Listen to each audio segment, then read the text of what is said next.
Hi everyone, Danny Bader here, and welcome to another episode of Back to Life, our podcast where I interview people from all walks of life to hear their stories and the insight and wisdom they've gained on this wonderful journey called life.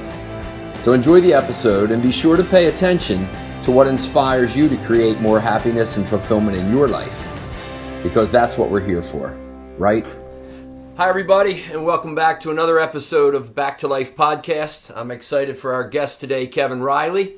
Kevin has a very interesting story, as do all of our guests.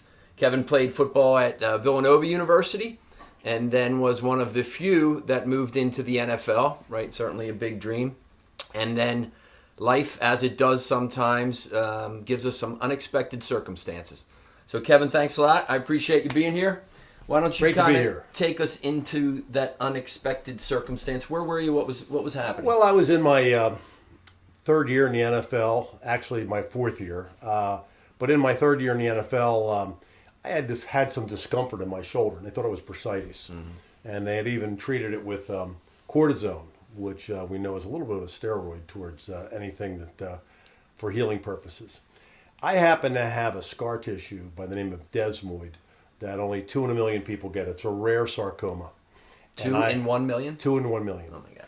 Yeah, lucky me. Yeah, right. And this thing came back after I was in training camp with the Patriots, and I noticed on drills that we were doing with the tight end that my left arm was just caving in on me. And I was a big-time weightlifter then, and I couldn't understand. And I just pawned it off as, hey, you know what?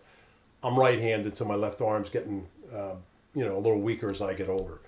And I happened to be at the beach that summer, and my father had noticed that there was a little bump here. And I said, yeah, I think that's from, I'm doing curls, and I think I got a little bit of maybe a tear in a muscle there. Well, to make a long story short, he said, I would get that taken a look at. And when I did, I went to Temple Hospital, and they had this first sports medicine department up there, and a guy by the name of Joe Torg, who's notoriously known in the sports medical history. He examined me and he said, I'm concerned about that. It could be cancerous. And so they went in and did a biopsy, found out it wasn't cancerous. They thought it was a thing called nodular fasciitis, which is a soft scar tissue that grows, and if you get most of it out, the rest will just dissipate. And they said, come back after the first of the year and we'll take this thing out. Well, they took it out, and then 3 months later it came back bigger and faster.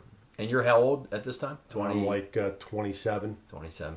And, I'm actually have dreams of maybe getting back into the NFL. I've been off for a year. I'm working for the Xerox Corporation. And I actually had some, ideas maybe I could, rehab and get maybe 1 or 2 more years in. Sure. Well, when it came back a second time after they went in, they called Sloan Kettering, and I went up there. Still hoping, that I would get an opportunity to maybe go back and join somebody's team. And so here I was. That was my mindset, and I stand in this waiting room up in New York City of this doctor, highly renowned, Dr. Ralph Markov, and I wait 2.5 hours to see the guy, and I'm a little ticked off, that I wait this long. Sure. And they actually put me in his office, not in one of the waiting rooms, because they were filled. And Danny, he comes in, tells me to take my shirt off, looks at my x-rays, reads the diagnosis. Then he puts his big thumb right into my shoulder. It took me right down to a knee. Says, that hurt? And I said, you better believe it hurts. Yeah. And he looked and he said, this is a bad diagnosis. I think what you have is a desmoid tumor. I never heard of it. And the next words out of his mouth, he said, and I'll be lucky if I can save your arm. And my knees buckled. What? I was hoping you could get me back in the NFL. What are you talking about? Yeah. And he explained. Was anybody with you then? Or? Yeah, my ex-wife was with me. I mean, we both did I hear you right? Mm-hmm. And he explained that, I know it's not great news to hear, but that is the only reason why this thing came back so fast. It shows up in areas like this, and from playing football, you probably got this from trauma. He said, you probably had a scar, a tear in your rotor cuff, and I probably did. And he said, it would try to heal during the week, and you tear it open every weekend. Mm-hmm. And he said, so your body's a unique machine, and you had the ability to have this genetic device called desmoid that said, hey, we'll go back and we'll fix that because the regular scar tissue is not working. Right. And desmoid is like, compare nylon to cotton. Cotton would be your regular scar tissue, a little softer. This thing, desmoid, was a little stronger. It was almost like nylon, and it had no way of stopping itself when it started growing. Right. And so it would strangle off arteries, it would strangle off veins, it would strangle off nerves, and then it could even strangle off what was kidneys and hearts. And what was like your that. That voice that we have in our head, our thoughts? What was that saying then? Here you are, 28. You had a career. You're looking to come back, and had a successful business career off to a good start. What was that little voice saying? That little voice was saying, "You got to be kidding me! This doesn't happen. This only happens to somebody else." With a few other adjectives in there, probably. This just doesn't happen. Oh, I came out of there. I said to him, "I got to have a beer. I mean, I got to go. I got to wrap my arm around this thing. No pun intended, but I was wrap my arms around it." And so, one thing led to another, and I went back up, and he tried to save my arm with a thing called the Lingberg takeoff procedure, where they take out my scapular and my another bone in there, and it shortened my arm, and I could only do this. I couldn't lift my arm because once they take out your collarbone and your scapular, you have no ability to leverage your shoulder. Right. So I lived with that, but then I started to get in severe pain. And for a while, they thought it was healing. And I went up to see the doc, and unfortunately, the tumor was back.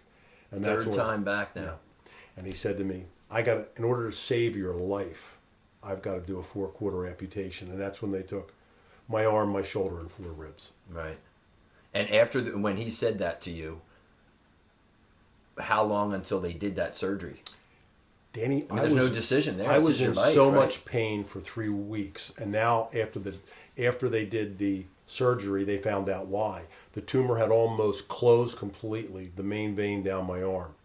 So if you've ever done any weightlifting and you get lactic acid buildup, that pain, any little thing I would do would use up all of the oxygen that was sneaking down that blood vein to feed my muscles. And so I was in severe pain. I was getting by on maybe an hour and a half sleep a night. And we all become a bear with a red hiney when that happens. Sure. Yeah, lack of sleep will get us. It was nonstop pain. So when he told me this, I shocked my dad and the resident that he brought with him. As a matter of fact, she had to sit down because the conversation was so frank. He said, "I'm going to have to do a 4-quarter operation." He told me what it was going to be like. And I got to save your life now. And I said, "Whatever you have to do."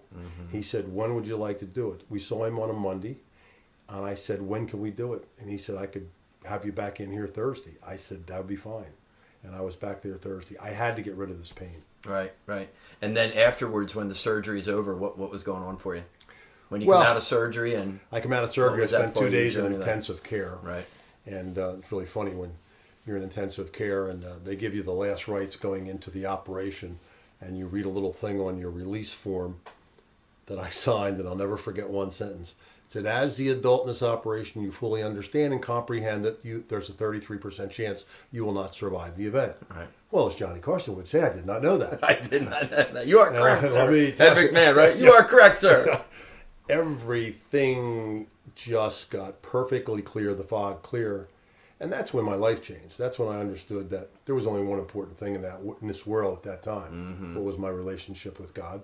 So I said some prayers, and I went in there, and I thought, I hope I wake up from this. What was your relationship with God like prior to that? It was always good. I've had 16 years of Catholic education. I've never fallen off the wagon or been born again. Right. It's been a pretty steady relationship. It's just that I realized at that time an old saying, man makes plans and God laughs. Yes. Because thought I had this whole life in front of me at 28 years old. Athlete? Yeah. Professional athlete. You did. And that's the other thing. I didn't fall from an average guy on the street perspective. I felt from being a very proud, egotistical, professional athlete. Right. And it was a big drop. Well, the title of this podcast is Back to Life, and a lot of people know, and I literally came back to life. I had a lot of electricity, stopped everything, and then I came back. I wanted to know if you saw Elvis when you were I did not see Elvis up there. No, I saw no lighter tunnel, too. Yeah. Sometimes people try to convince me that I saw a lighter tunnel because that's their association. Yeah. And I go, no light, no tunnel. You can have your near death. I had mine. Just everybody that's not a good description. I know, yeah. Well, the doctor, too, I remember he called it, I want to hear more of your story. But he wrote it up, this arrogant young doctor, loss of consciousness.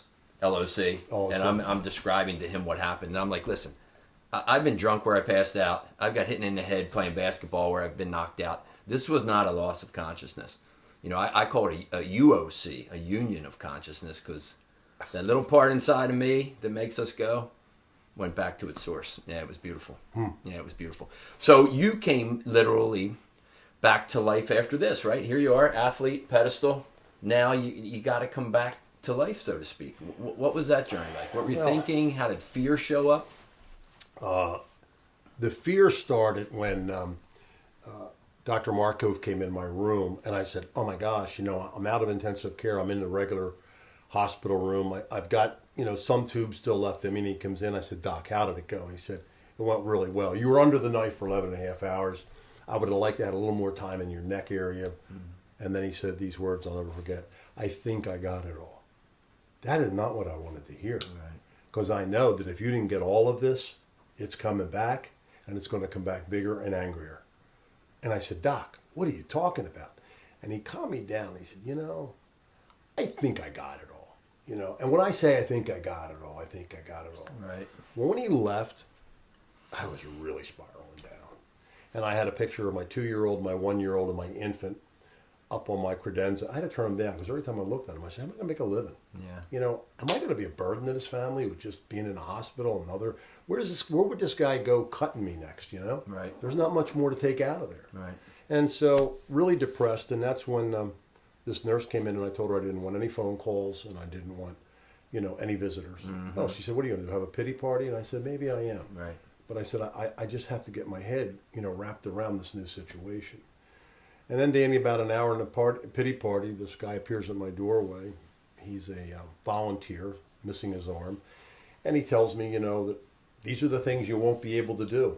Right. These are the things that, as a World War II veteran, I can tell you, you know, you won't be able to do these things. Right. And I know he was there to pump me up, but he really depressed me.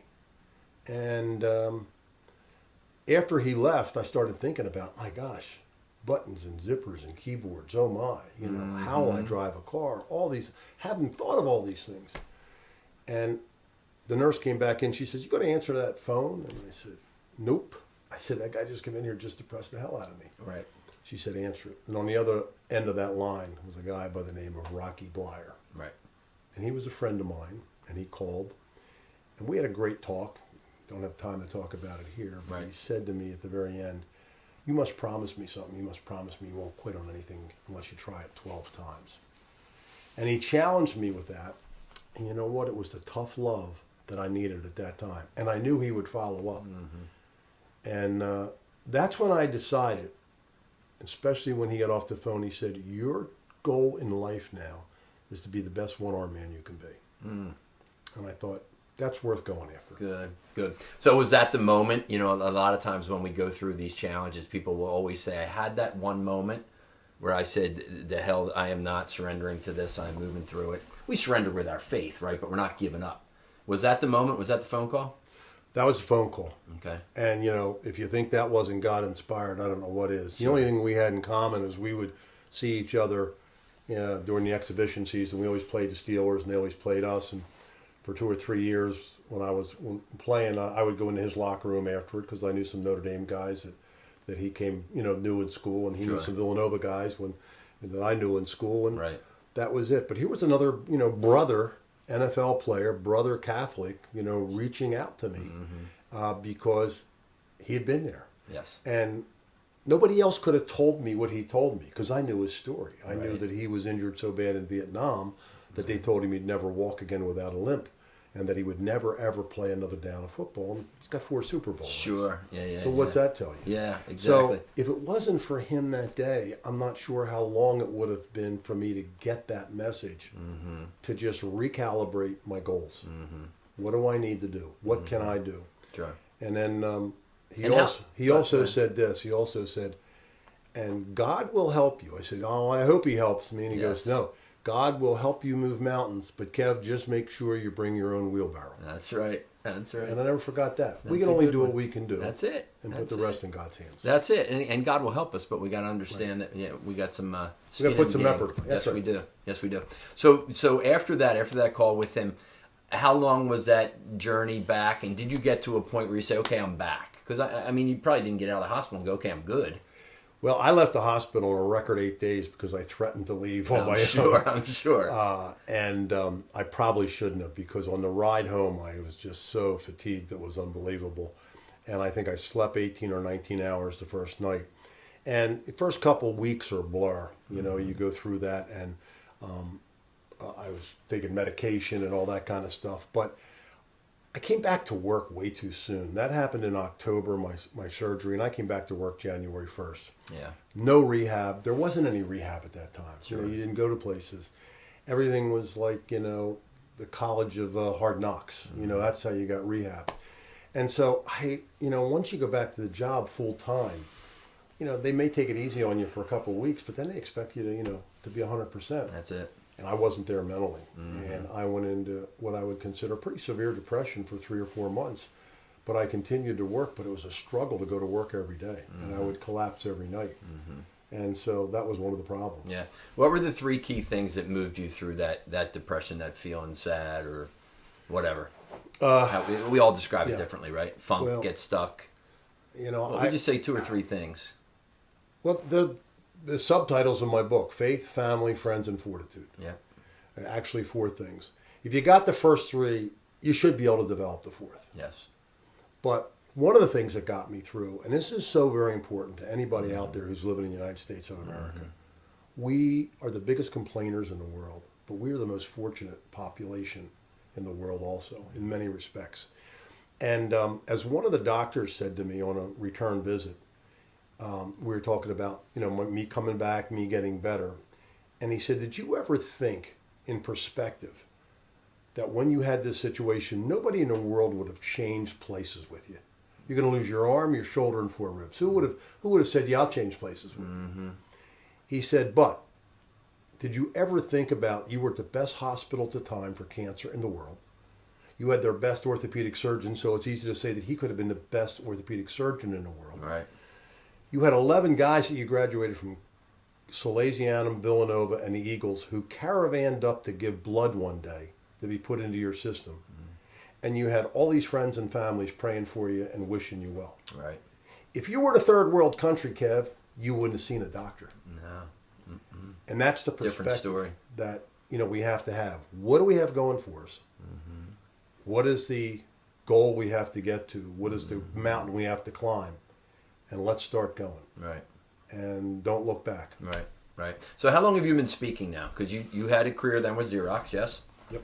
And then you've been speaking for how long? Well, I started to have a radio show back that time with WDEL, a local radio show here. And Bill Berge and I did Monday nights over at Stanley's Tavern for many years. And, here and there I would do the speaking engagements. But, you're not guaranteed just one major problem in your life.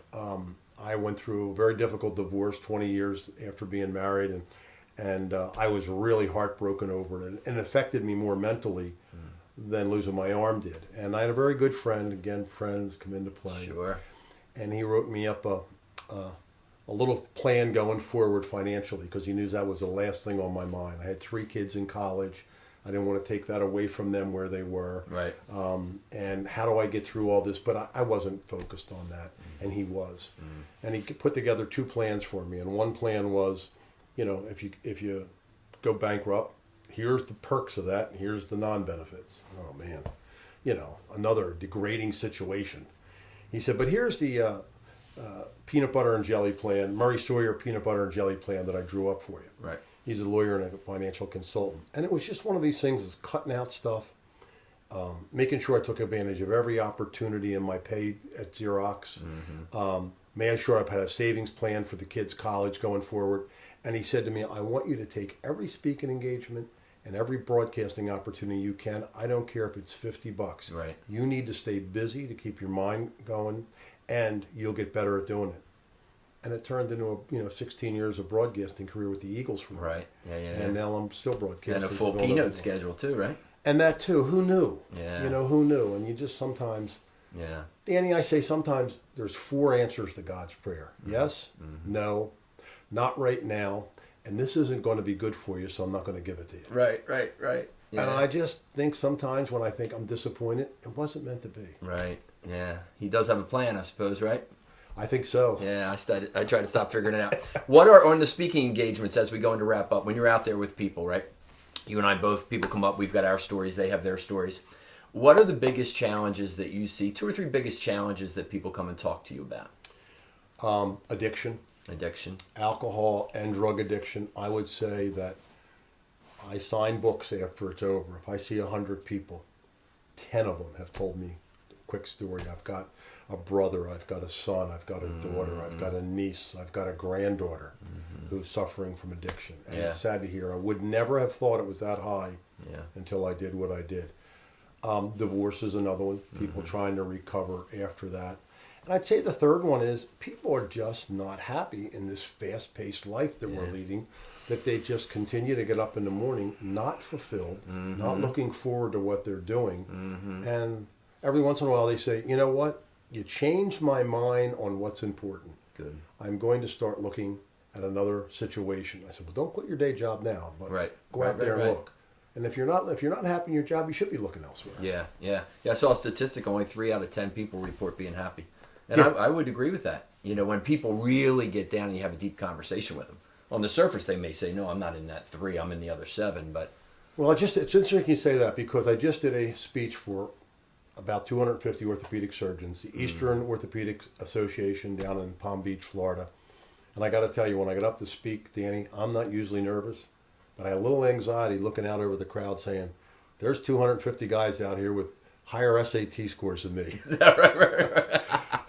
Yeah. But one of the doctors got back to me this morning and was telling me that he worked on desmoids and has been in the field for a while. I didn't get to meet him while I was there. But he went on to say that he's done a lot of amputations. As a matter of fact, he sent me a poem on amputation. He's also a poet. Very well done. And he said, I find out that amputees are happier than the general public. Go figure. I don't know why that is. But, you know, sometimes we just wake up to say, gratitude, I'm lucky. Right? Yeah, I'm lucky. For what we have. So everybody out there that's listening and certainly is going through challenges in life, you know, 2 pieces of wisdom for them. If they've never seen you speak and this is their first exposure to you, and then we'll find out where they can get more of Kevin Reilly book or... Yeah, I'll give you... What do you offer? There were 3. The first thing is the human spirit is stronger than anything that can happen to it. Yes. We don't know that until we're backed into a corner. You know and I know, and we've heard from people that'll say, I never knew I could get through this problem. I never thought I could do it. But when you're pushed against the wall, you find out just how strong your spirit is. And it's a shame that we wait until there's an opportunity like that until we find out how good it is. The second, thing I would tell you is that I'm very God-fearing, and knowing that I've faced death once gives you a whole new perspective. I really believe there's a saying out there that says the only thing that we take with us when we die is what we leave behind to others. There aren't any hitches on the back of those hearses that take us to our grave. You can't take anything in this world with you. But the memories that you leave behind and the people that you help is really important. And then one from St. Francis de Sales is that nothing is so gentle as true strength, and nothing is so strong as true gentleness. Right. Be kind. Yes, be nice. So that's good. So where else can people find out about you? Your book is what? My book is Tackling Life. It's on Amazon. You can get it that way. You can also reach me on my Facebook page if you want to join in there. And I also have a website. It's KReilly, REILLY.com. KReilly.com. And you can order the book from there or get in touch with me from there on speaking engagements. Good, perfect. Well, I certainly appreciate our time together. So everybody out there, we'll summarize, right? Kevin said life is not fair. We're going to have difficult times. See the other side when you're moving through it. Understand that the human spirit is much, much stronger than we often give it credit for. And seek support, both from our God, your God of choice, and the people around you. Sound good? Kevin, thanks so much, bud. I appreciate it. All the best. All right, take care, everybody. Thank you for tuning in to another episode of Back to Life. Our conversation sure got me thinking about some things that I need to pay attention to in my life, and I trust the same occurred for you as well. So until next time, each day when you come back to life, be sure to always be inspired.